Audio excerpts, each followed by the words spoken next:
कृष्ण वंदे जगत गुरुम। 9वां अध्याय का 9वां और 10वां श्लोक।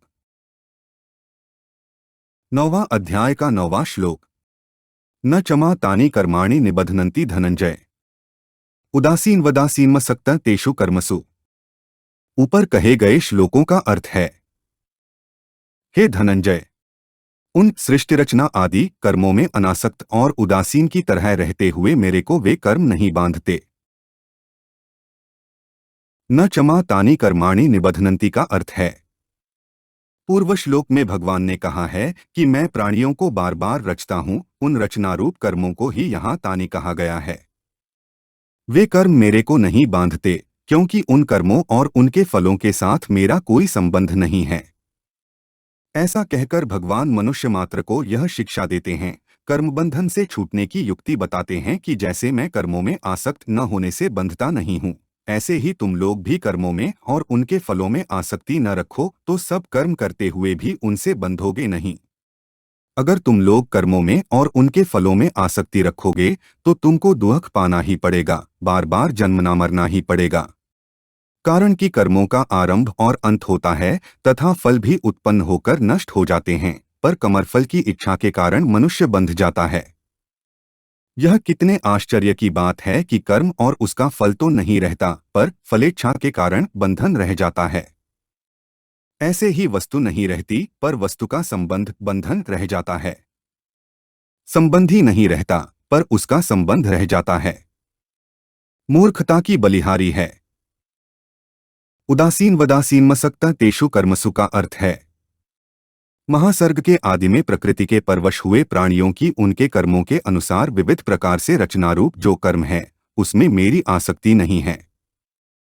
कारण कि मैं उनमें उदासीन की तरह रहता हूँ, अर्थात प्राणियों के उत्पन्न होने पर मैं हर्षित नहीं होता और उनके प्रकृति में लीन होने पर मैं खिन्न नहीं होता। यहाँ उदासीनवत पद में जो वत वती प्रत्यय है उसका अर्थ तरह होता है, अतः इस पद का अर्थ हुआ उदासीन की तरह।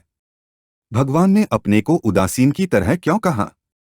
कारण कि मनुष्य उसी वस्तु से उदासीन होता है जिस वस्तु की वह सत्ता मानता है।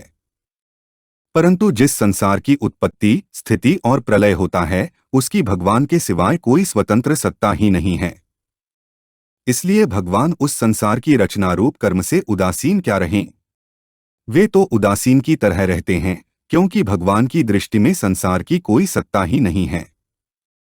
तात्पर्य है कि वास्तव में यह सब भगवान का ही स्वरूप है, इनकी स्वतंत्र सत्ता है ही नहीं, तो अपने स्वरूप से भगवान क्या उदासीन रहें?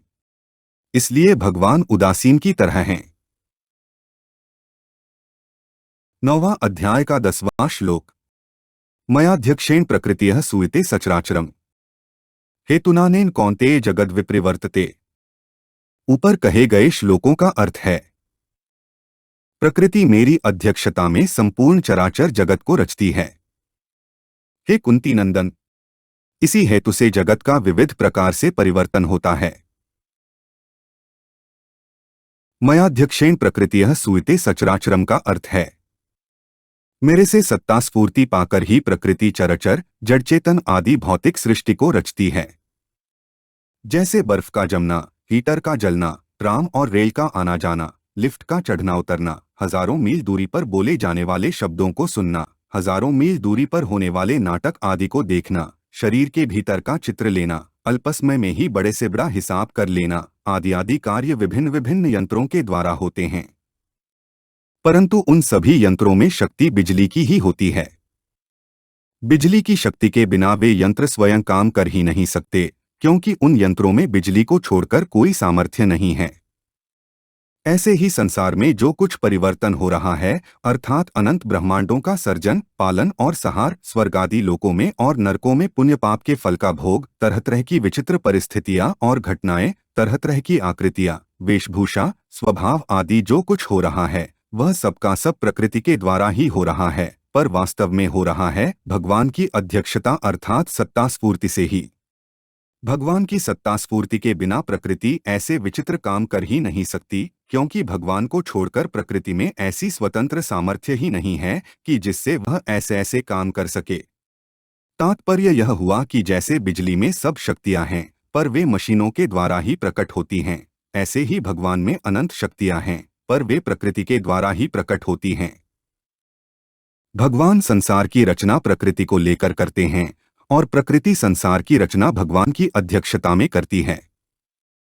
भगवान अध्यक्ष हैं, इसी हेतु से जगत का विविध परिवर्तन होता है। हेतुनानेन जगद विप्रवर्तते, वह विविध परिवर्तन क्या है? जब तक प्राणियों का प्रकृति और प्रकृति के कार्य शरीरों के साथ मैं और मेरापन बना हुआ है, तब तक उनका विविध परिवर्तन होता ही रहता है। अर्थात कभी किसी लोक में तो कभी किसी लोक में, कभी किसी शरीर में तो कभी किसी शरीर में परिवर्तन होता ही रहता है। तात्पर्य हुआ कि भगवत प्राप्ति के बिना उन प्राणियों की कहीं भी स्थायी स्थिति नहीं होती। वे जन्म मरण के चक्कर में घूमते ही रहते हैं। हमारे चैनल को सब्सक्राइब करें। अगर यह वीडियो आपको अच्छी लगी तो वीडियो को लाइक करें, वीडियो को अपने दोस्तों के साथ शेयर करें, अपने सुझाव हमें कमेंट करके बताएं। जय श्री कृष्णा।